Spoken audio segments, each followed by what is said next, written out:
Hoje eu queria deixar uma palavra de Deus ao seu coração e abençoar a sua vida, a sua família.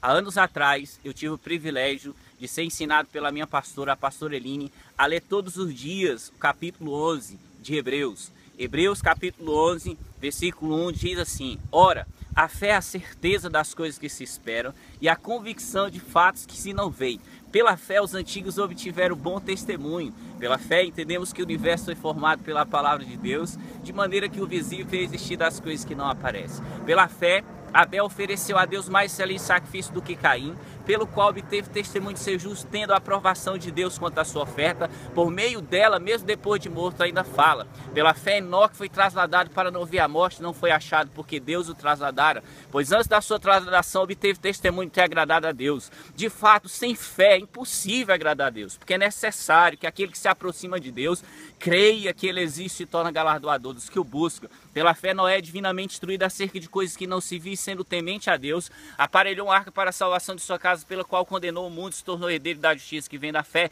Pela fé, Abraão, quando chamado, obedeceu a fim de ir para uma terra que havia de receber por herança e partiu sem saber onde ia. Pela fé, peregrinou na terra da promessa como em terra alheia, habitando em tendas com Isaac, Jacó, herdeiros com ele da mesma promessa, porque aguardava a cidade que tem fundamentos, da qual Deus é arquiteto e edificador. Pela fé também a própria Sara recebeu poder para ser mãe, não obstante o avanço de sua idade, pois teve por fiel aquele que lhe havia feito a promessa. Por isso, aliás de uma já amortecido, são uma posteridade tão numerosa como as estrelas do céu e inumerável como a areia que está na praia do mar. Todos estes morreram na fé sem terem obtido as promessas, vendo-as porém de longe, e saudando-os e confessando que eram estrangeiros e peregrinos sobre a terra, porque os que falam deste modo manifestam estar procurando uma pátria, se na verdade se lembrasse de onde sair teria oportunidade de voltar, mas agora aspiram a pátria superior, isso é a celestial. Por isso Deus não se envergonha dele ser chamado seu Deus, porquanto lhe preparou uma cidade. Pela fé Abraão, quando provado, ofereceu Isaac, estava mesmo para sacrificar o seu unigênito, aquele que acolheu alegremente as promessas, a quem tinha dito: em Isaac será chamada a tua descendência, porque considerou que Deus era poderoso até para ressuscitá-lo dentre os mortos, de onde figuradamente o recobrou. Pela fé igualmente Isaac abençoou Jacó e Esaú acerca de coisas que estavam para vir. Pela fé, Jacó, quando estava para morrer, abençoou cada um dos filhos de José e, apoiado sobre a extremidade do seu bordão, adorou. Pela fé, José, próximo do seu fim, fez menção do êxodo dos filhos de Israel, bem como de ordem contra os seus próprios ossos. Pela fé, Moisés, apenas nascido, foi ocultado pelos seus pais durante 3 meses, porque viram que a criança era formosa e não ficaram amedrontados pelo decreto do rei.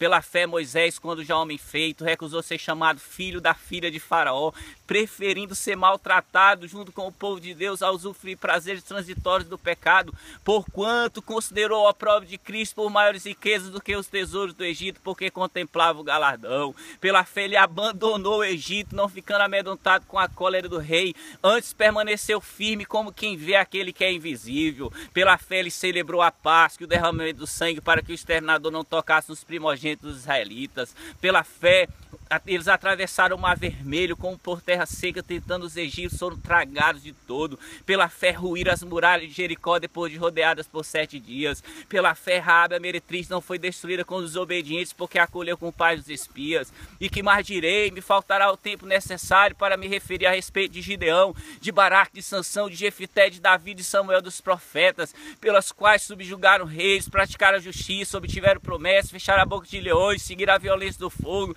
escaparam ao fio da espada, da fraqueza tiraram força, fizeram os poderosos em guerra, puseram em fuga exércitos de estrangeiros, mulheres receberam pela ressurreição os seus mortos, alguns foram torturados, não aceitando o seu resgate para obter superior ressurreição. Outros, por sua vez, passaram pela prova de escarnes e açoites, sim, até de algemas e prisões, foram apedrejados, provados, cerrados pelo meio, mortos a fio da espada, andaram peregrinos vestidos de pele de ovelhas e de cabras, necessitados, afligidos, maltratados, homens dos quais o mundo não era digno, errantes pelo deserto, pelos montes, pelas covas, pelos antros da terra. Todos esses que tiveram bom testemunho pela fé, contudo não alcançaram a concretização da promessa, por haver Deus provido coisa superior a nosso respeito, para que eles sem nós não fossem aperfeiçoados. Hoje eu quero te desafiar a meditar, a ler e a decorar o texto da Bíblia e postar isso nas suas redes sociais para abençoar uma pessoa, para abençoar a família. Que Deus abençoe em nome de Jesus.